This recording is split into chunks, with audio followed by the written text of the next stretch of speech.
O chefe, líder de povos.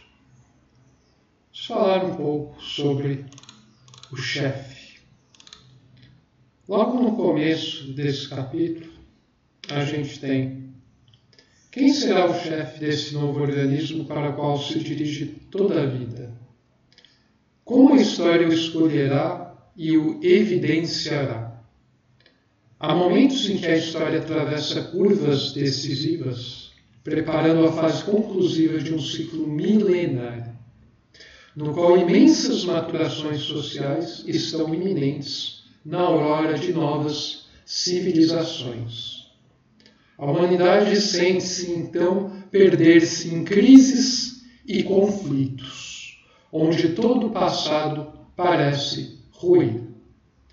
Nesse momento, o gênio é conclamado pelas forças da vida para que interprete e crie, sendo trazido à luz pelos equilíbrios da lei, que o valorizam em plena eficiência. As forças do imponderável convergem no sentido de sustentá-lo, para que ele se erga e construa. Então, o homem que, através de um íntimo trabalho, realizou intensamente sua maturação biológica, é chamado, atraído por meio da linha de sua maior especialização, para dar todo o seu rendimento à obra coletiva, que lhe é confiada e se torna sua. A vida do chefe é missão suprema. Esses fenômenos não são mistério para nós, que sempre nos mantemos ligados à substância, movendo-nos no imponderável. Essa é logo a introdução desse capítulo 99. É interessantíssimo que aqui a gente tem as conclusões de tudo. Então você tem um indivíduo que acaba se destacando num momento histórico muito particular, muito especial, onde tudo está ruindo, onde parece não haver saída para as coisas sob todos os pontos de vista, de um plano, pelo menos. E daí surge, esses indivíduos. E é interessante tudo isso, porque ele mostra, a sua voz revela a imagem, a essência do chefe de uma maneira que jamais foi revelada de maneira tão clara, em nenhuma obra, pelo menos das que eu conheço.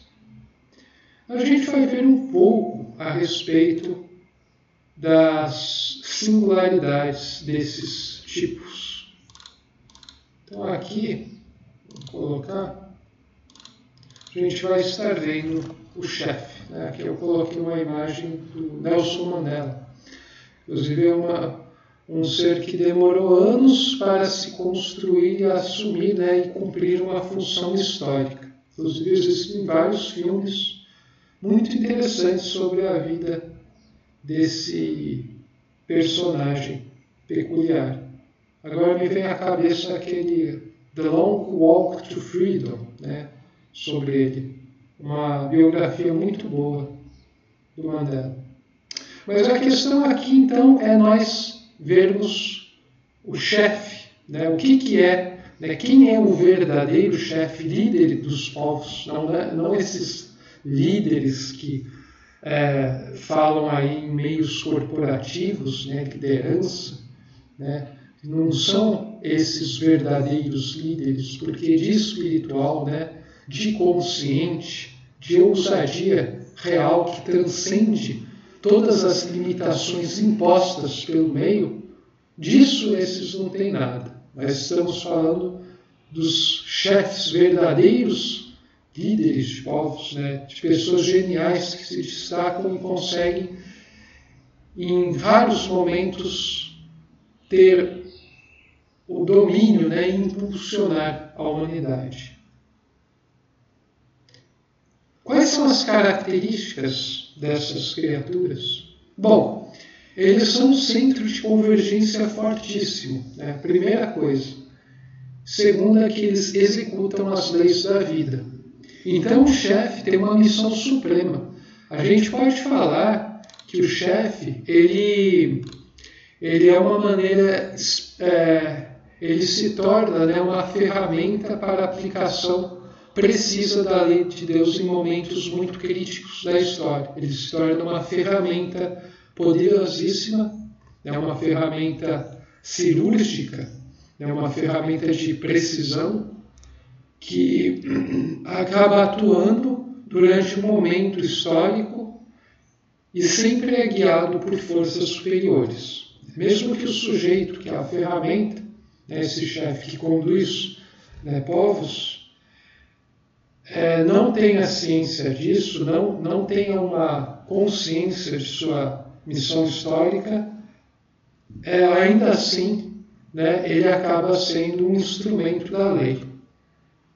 E isso é interessante, porque a gente percebe, então, que é uma forma de Deus, né, através de sua lei, estar atuando em nosso mundo, né, em nosso universo para a ascensão. É por isso também um centro de convergência. Né, em épocas de divergência tão grandes, né, onde ninguém acredita em nada, surgem pessoas que conseguem resolver todos os problemas, né, todas as grandes questões de uma maneira rápida, né, simples, como um relâmpago. Né, eles dão respostas cortantes que vão direto ao ponto.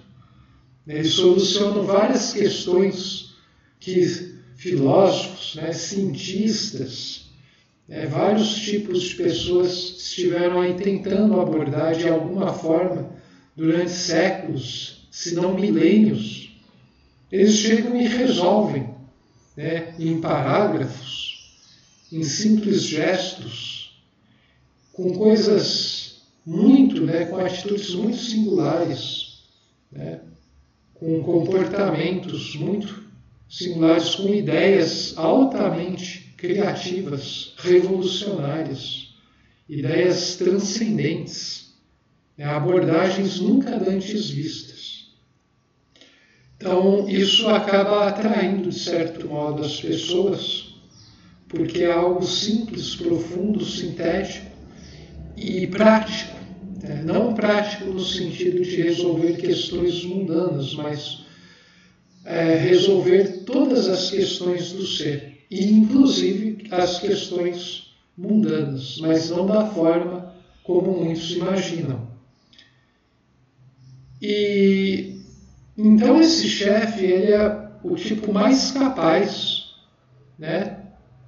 São os tipos mais capazes nesses momentos de construção da humanidade, né? Reconstrução de coisas que foram destruídas e também de destruição, né? De destruição de coisas que já não servem mais, mesmo que essa destruição acabe também, né, levando muitas outras pessoas para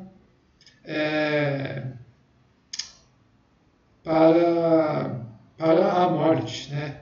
Mas existe um aspecto ascensional, né, evolutivo, nesse dualismo, construção e destruição das coisas do mundo, né? Inclusive ideias, né, correntes filosóficas, teorias científicas, sistemas políticos, ideologias, impérios, coisas físicas também, inclusive, né, formas de vida, né, culturas, religiões e por aí vai, né? Quando a gente fala de destruição e construção, a gente pensa do nível físico até os mais altos páramos da metafísica. Então, essa é a questão central aqui, nesse capítulo. No próximo vídeo, a gente vai falar dar um exemplo, né, breve, onde a gente percebe essa relação de liderança, né, de destruição de uma velha forma de vida, de uma construção de uma nova forma de vida, através de um filme recente que ficou ficou muito famoso, né? Ficou muito famoso para o público. Bom, mas para concluir aqui, então, a gente tem que esse fenômeno de destruição e construção é uma transubstanciação, né? A substância se autoelaborando para que ela consiga ficar cada vez mais transparente, se fazer numa forma cada vez mais transparente. A gente pode falar também em sublimação do ser, algo que me interessa muito. Bom, no vídeo que vem a gente vai mostrar um exemplo na sétima arte que ilustra essas questões de construções de novas formas de vida, o papel do destruidor e o papel do construtor, como eles se relacionam e tudo mais. Até lá!